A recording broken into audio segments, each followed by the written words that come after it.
శాస్త్రవేత్తలు సైన్స్ ప్రయోగాలు ఎక్కువగా ఎలకల మీద ఎందుకు చేస్తారు? కొన్ని ఫ్రూట్స్ మీద స్టిక్కర్స్ అతికించి ఉంటాయి కదా, అవి ఎందుకు? బర్త్డే పార్టీల్లో యూజ్ చేసే క్యాండిల్స్ ఊది ఆర్పేసిన తర్వాత కూడా అవి మళ్ళీ ఎలా వెలుగుతాయి? గురక ఎందుకు వస్తుంది? ఇలాంటి కొన్ని ఇంట్రెస్టింగ్ ప్రశ్నలకి ఈ వీడియోలో సమాధానం తెలుసుకుందాం. నెంబర్ 1, కొన్ని ఫ్రూట్స్ మీద స్టిక్కర్స్ ఉంటాయి కదా, అవి ఎందుకు? మనం బయట కానీ లేదా సూపర్ మార్కెట్లలో కానీ ఫ్రూట్స్ కొంటున్నప్పుడు వాటి మీద చిన్న చిన్న స్టిక్కర్స్ ఉంటాయి కదా. చాలామంది ఇలాంటి స్టిక్కర్స్ ఉంటే కాస్ట్లీ అని అనుకుంటారు, కానీ ఆ స్టిక్కర్స్ ఏంటో ఎందుకో చూద్దాం. ఈ స్టిక్కర్ సిస్టమ్ని PLU కోడ్ అంటే ప్రైస్ లుకప్ కోడ్ అని అంటారు. దీనిని 2001లో international federation for produce standards IFPS గ్లోబల్గా పళ్ళు కూరగాయల మీద స్టిక్కర్స్ వేసే పద్ధతిని ఇంట్రడ్యూస్ చేసింది. ఇది పక్క దేశాలకు ఎక్స్పోర్ట్ అయ్యే అగ్రికల్చరల్ ప్రొడక్ట్స్ క్వాలిటీని చెక్ చేసే సంస్థ. ఈ లేబుల్స్ ద్వారా వాటిని ఈజీగా ట్రేస్ చేయడానికి ప్రొడక్ట్ గ్రేడ్, ప్రైస్, ఏ పద్ధతిలో వాటిని పండించారు, ఏ దేశంలో పండించారు, ఇలాంటి విషయాలు తెలుసుకోవడానికి ఇది యూజ్ అవుతుంది. దానికోసం వీటికి ఒక నెంబరింగ్ సిస్టమ్ ఉంటుంది. ఈ నెంబర్స్ 3000 అండ్ 4000 సిరీస్తో ఉంటే ఆ ఫ్రూట్స్ నాన్ ఆర్గానిక్గా అంటే పెస్టిసైడ్స్ యూజ్ చేసి పండించినవని అర్థం. అదే ఈ 4 డిజిట్స్కి ముందు 9 నుండి 5 డిజిట్స్ నెంబర్ ఉంటే అది ఆర్గానిక్గా పండించిందని అర్థం. ఎగ్జాంపుల్కి 94021. అదే 4 డిజిట్స్కి ముందు 8 ఉంటే అవి జెనెటికల్లీ మోడిఫైడ్ ఆర్గానిజమ్స్, GMO అంటారు. అంటే జన్యుపరంగా మార్పులు చేసి పండించినవని అర్థం. ఎగ్జాంపుల్కి 84131. అయితే లోకల్గా పండించే ఫ్రూట్స్ మీద ఇలా స్టిక్కరింగ్ ఉండాలి అనేది కంపల్సరీ రూల్ ఏమీ కాదు. సాధారణంగా ఇవి సూపర్ మార్కెట్లో ఉండే వాటి మీద లేదా ఇంపోర్ట్ అయిన వాటి మీద ఈ స్టిక్కర్స్ ఉంటాయి. అయితే చాలామంది ఈ స్టిక్కర్స్ ఉంటే మంచి క్వాలిటీ అని, బ్రాండెడ్ అని అనుకుంటారు. మన దేశంలో చాలామంది ఇన్ఫర్మేషన్ కోసం అంటించవలసిన ఈ స్టిక్కర్లను ఆ ఫ్రూట్స్ ప్రీమియం ప్రోడక్ట్ అనిపించేలా ఉండడం కోసం నకిలీ స్టిక్కర్లు అంటించడం, లేదా పండు మీద ఏదైనా మచ్చ ఉన్నా లేదా కుళ్ళిపోయినా దానిని కవర్ చేయడానికి దాని మీద ఈ స్టిక్కర్స్ని అంటిస్తున్నారు. సాధారణంగా ఇలాంటి నకిలీ స్టిక్కర్స్ మీద ఎటువంటి ఇన్ఫర్మేషన్ లేకుండా ఒక బ్రాండ్ నేమ్ కానీ, టెస్టెడ్ ఓకే, బెస్ట్ క్వాలిటీ ఇలాంటివి ఉంటాయి, కానీ వీటికి అంత ఇంపార్టెన్స్ ఉండదు. అలాగే ఈ స్టిక్కర్స్ని తయారు చేయడంలో కానీ లేదా వాటిని అంటించడం కోసం వాడిన గమ్లో కానీ హెల్త్ని పాడు చేసే కెమికల్స్ని యూజ్ చేయడానికి అవకాశం ఉంది. అందుకే food safety standards authority of India ఇలా స్టిక్కర్స్ని అంటించి ఉన్న ఫ్రూట్స్ని తినే ముందు ఆ స్టిక్కర్స్ని తీసివేసి బాగా కడిగి, కుదిరితే ఆ స్టిక్కర్ అంటించి ఉన్నంత భాగాన్ని తొక్క తీసివేసి లేదా ఆ కొద్ది పార్ట్ని కట్ చేసి తినమని చెప్తుంది. నెక్స్ట్, ఈ భూమి మీద ఇన్ని జంతువులు ఉండగా శాస్త్రవేత్తలు సైన్స్ ప్రయోగాలు ఎక్కువగా ఎలుకల మీద ఎందుకు చేస్తారు? సైంటిస్టులు ఏదైనా కొత్త ట్రీట్మెంట్ని కానీ లేదా మెడిసిన్ని కానీ కనుక్కున్నప్పుడు డైరెక్ట్గా మనుషుల మీద కాకుండా ముందు ఎలుకలు, చేపలు, కుందేళ్లు, కోతులు, కుక్కలు వంటి జంతువుల మీద ప్రయోగించి అది సక్సెస్ అయితే తర్వాత మనుషులకు ఉపయోగిస్తారు. అయితే మిగిలిన అన్ని జంతువుల కన్నా ఎలుకలనే ఎక్కువగా ఈ సైన్స్ ప్రయోగాలకు యూజ్ చేస్తారు. FBR అంటే ఫౌండేషన్ ఫర్ బయోమెడికల్ రీసెర్చ్ ప్రకారం సైన్స్ ఎక్స్పెరిమెంట్లకు ఉపయోగించే జంతువులలో 95% ఎలుకలే ఉంటాయి. గత 100 సంవత్సరాల నుండి కూడా సైన్స్ ఎక్స్పెరిమెంట్ల కోసం ఎలుకలను ఉపయోగిస్తున్నారు. అయితే ఈ ప్రయోగాలకు ఎలుకలను ఎక్కువగా ఉపయోగించడానికి చాలా కారణాలున్నాయి. వాటిలో మొదటిది మనుషులకు ఎలుకలకు మధ్య ఉండే సిమిలారిటీస్. ఎలుకల శరీర నిర్మాణం మనుషుల శరీర నిర్మాణానికి చాలా దగ్గరగా ఉంటుంది. హార్ట్, లంగ్స్, కిడ్నీస్, లివర్ ఇలా బాడీ పార్ట్స్ పరంగా కానీ లేదా జెనెటికల్గా కానీ ఎలుకలు మనుషులకు చాలా దగ్గరగా ఉంటాయి. మనిషి మరియు ఎలుకల జీన్స్ దాదాపుగా 90% ఒకేలా ఉంటాయి. అందుకే మనుషులకు వచ్చే వ్యాధుల్లో చాలా వ్యాధులు ఎలుకలకు కూడా వస్తాయి.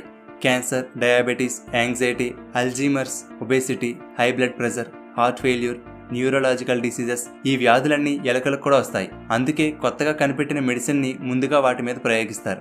అలాగే ఎలుకల బిహేవియర్, ఇమ్యూన్ సిస్టమ్, మెటబాలిజం కూడా మనుషులకు దగ్గరగా ఉంటుంది. నెక్స్ట్, వాటి సైజ్. ఎలుకలు చిన్నగా ఉండడం వల్ల వాటి మెయింటెనెన్స్ కానీ హ్యాండ్లింగ్ కానీ ఈజీగా ఉంటుంది. ఎక్కడికైనా ఈజీగా ట్రాన్స్పోర్ట్ చేయవచ్చు. నెక్స్ట్, వీటి లైఫ్ స్పాన్ కూడా తక్కువే. ఎలుకలు సుమారుగా 2 సంవత్సరాల వరకు జీవిస్తాయి.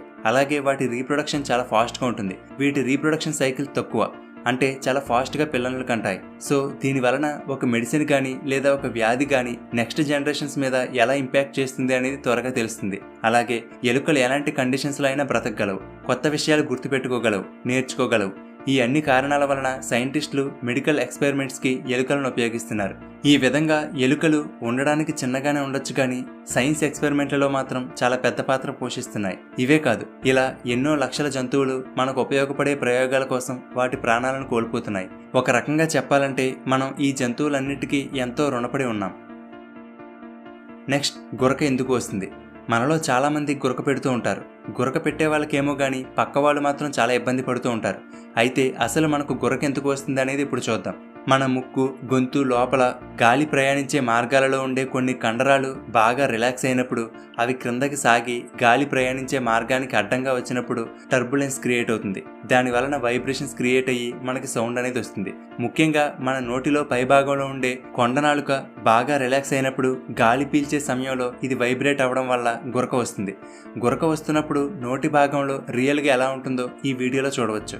అయితే ఈ గురక రావడానికి కొన్ని కారణాలున్నాయి. అవేంటో ఇప్పుడు చూద్దాం. పడుకునే విధానం. సాధారణంగా గురక అనేది వెల్లకిలా పడుకున్నప్పుడే వస్తుంది. దానికి కారణం మనం వెల్లకిలా పడుకున్నప్పుడు నిద్రలో ఒక్కొక్కసారి మన నాలుక వెనక్కి వెళ్ళి ఈ విధంగా ఎయిర్ ఫ్లోని కొంత బ్లాక్ చేస్తుంది. కాబట్టి ఏదో ఒక వైపుకి తిరిగి పడుకోవడం మంచిది. అలాగే తలవైపు కొంచెం ఎత్తు ఎక్కువగా ఉండేలా చూసుకోవడం మంచిది. నెక్స్ట్, నిద్రపోవడానికి ముందు ఆల్కహాల్ తీసుకోవడం. నిద్రపోయే ముందు ఆల్కహాల్ తీసుకుంటే గొంతులోని కండరాలు ఎక్కువగా రిలాక్స్ అవుతాయట. సో అలా ఎక్కువగా రిలాక్స్ అయ్యి గాలి ప్రయాణించే మార్గానికి అడ్డుగా ఉంటాయి.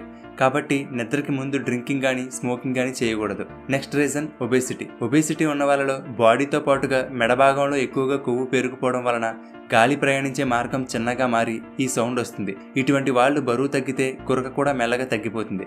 నెక్స్ట్, ఎలర్జీ, ముక్కు దిబ్బడ, జలుబు వంటివి కలిగి ముక్కు బ్లాక్ అవడం వలన నోటితో ఊపిరి పీల్చుకునేలా చేస్తుంది. అప్పుడు కూడా గురక వస్తుంది. Next, age. ముసలి వయసు వచ్చే కొద్దీ గొంతులోని కండరాలు బలహీనపడి గాలి ప్రయాణించే మార్గాన్ని చిన్నగా చేయడం వల్ల గురక శబ్దం వస్తుంది. అయితే గురకని చాలామంది లైట్గా తీసుకుంటారు, కానీ ఇది మన ఆరోగ్యం ప్రమాదంలో ఉందని ఇండికేట్ చేస్తుంది. ఈ గురక పెట్టడం అనేది లైట్గా ఉండడం, అప్పుడప్పుడు వస్తే ఓకే, కానీ మరీ ఎక్కువగా ఉంటే మాత్రం కొంచెం జాగ్రత్త పడాలి. ఎందుకంటే ఒక్కొక్కసారి ఈ గురక అనేది స్లీప్ అప్నియా అనే డిసార్డర్కి సంకేతం కావచ్చు. స్లీప్ అప్నియా అంటే గొంతులో ఉండే కండరాలు అడ్డుపడడం వల్ల నిద్రలో మన బాడీ ఒక్కొక్కసారి సుమారుగా 10 సెకండ్ల పాటు గాలి తీసుకోవడం మానేస్తుంది. మళ్ళీ కొంతసేపటికి గాలి తీసుకుంటుంది. ఇలా తరచుగా జరుగుతూ ఉంటుంది. కానీ ఇలా జరుగుతున్నట్లు మనకు తెలియదు. ఇలా ఎక్కువగా జరిగితే బాడీకి కావలసినంత ఆక్సిజన్ అందకపోవడంతో బాడీలో కార్బన్ డైఆక్సైడ్ పెరిగి హార్ట్ డిసీజెస్ కానీ బ్రెయిన్ డ్యామేజ్ అయ్యే అవకాశం ఉంది. కాబట్టి ఈ స్లీప్ అప్నియా ఉన్నవారు సిప్యాప్ అనే మిషన్ ని పెట్టుకుని పడుకుంటారు. ఇది కొంచెం ఎక్కువ ప్రెజర్ తో గాలిని కాన్స్టెంట్ గా పంపిస్తుంది. నెక్స్ట్, బర్త్డే పార్టీలలో యూజ్ చేసే క్యాండిల్స్ ఊది ఆర్పేసిన తర్వాత కూడా అవి మళ్ళీ ఎలా వెలుగుతాయి మనం చూస్తూ ఉంటాం. బర్త్డే పార్టీలో కేక్ కట్ చేస్తున్నప్పుడు క్యాండిల్స్ ని ఊది మంటను ఆర్పుతారు, కానీ మళ్ళీ వెంటనే వాటంతటా అవే వెలుగుతాయి. అది ఎలా సాధ్యం అవుతుందో చూద్దాం. పుట్టినరోజు నాడు ఉపయోగించే ఈ క్యాండిల్స్ ని మ్యాజిక్ క్యాండిల్స్ లేదా ట్రిక్ క్యాండిల్స్ అని అంటారు. నార్మల్ గా మనం ఉపయోగించే క్యాండిల్ గానీ లేదా మ్యాజిక్ క్యాండిల్ గానీ పారాఫిన్ వ్యాక్స్ అనే మెటీరియల్ తోనే తయారవుతుంది. దీని మధ్యలో విక్ అంటే ఒత్తి ఉంటుంది. క్యాండిల్ మండుతున్నప్పుడు ఈ వ్యాక్స్ అనేది కరిగి ఈ ఒత్తి ద్వారా మండే ప్రాంతం వరకు వెళ్ళి అక్కడ బర్న్ అవుతుంది. మనం కొవ్వొత్తిని ఆర్పిన తర్వాత తెల్లటి పొగ ఒక రిబ్బన్లా వస్తుంది. అది ఈ పారాఫిన్ వ్యాక్స్ ఆవిరి, అంటే ఈ మైనం కరిగి ఆవిరిగా మారి గాలిలో కలుస్తుందన్నమాట.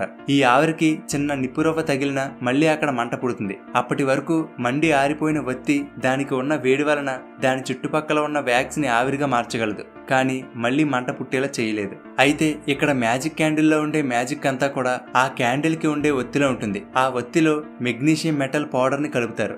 ఈ మెగ్నీషియం కి లో ఇగ్నిషన్ టెంపరేచర్ ఉంటుంది. అంటే కొంచెం ఎక్కువ వేడి ఉంటే, అంటే అప్రాక్సిమేట్ గా 430 డిగ్రీస్ సెల్సియస్ టెంపరేచర్ ఉన్న ఈ మెగ్నీషియం దానంతట అదే మండుతుంది. వెలుగుతున్న మ్యాజిక్ క్యాండిల్ ని ఆర్పినప్పుడు ఆ ఒత్తి చివర్లో ఉండే వేడి వల్ల ఆ ఒత్తిలో ఉన్న మెగ్నీషియం ఇగ్నైట్ అయ్యి మంట పుట్టేలా చేస్తుంది. మనం మ్యాజిక్ క్యాండిల్ ని ఆర్పిన తర్వాత కూడా స్పార్క్స్ వస్తూ ఉంటాయి. అవి ఆ మెగ్నీషియం మండడం వల్ల వచ్చే స్పార్క్స్. ఈ స్పార్క్స్ అనేవి ఆ చుట్టూ ఉన్న పారాఫిన్ వ్యాక్స్ ఆవిరిని మండించడం వల్ల మళ్ళీ క్యాండిల్ వెలుగుతుంది. నార్మల్ క్యాండిల్స్ కి ఉండే ఒత్తిలో ఈ మెగ్నీషియం ఉండదు, కానీ ఈ మ్యాజిక్ క్యాండిల్స్ లో దీనిని కలుపుతారు. ఈ విధంగా మ్యాజిక్ క్యాండిల్స్ అనేవి వాటంతటవే వెలుగుతాయి.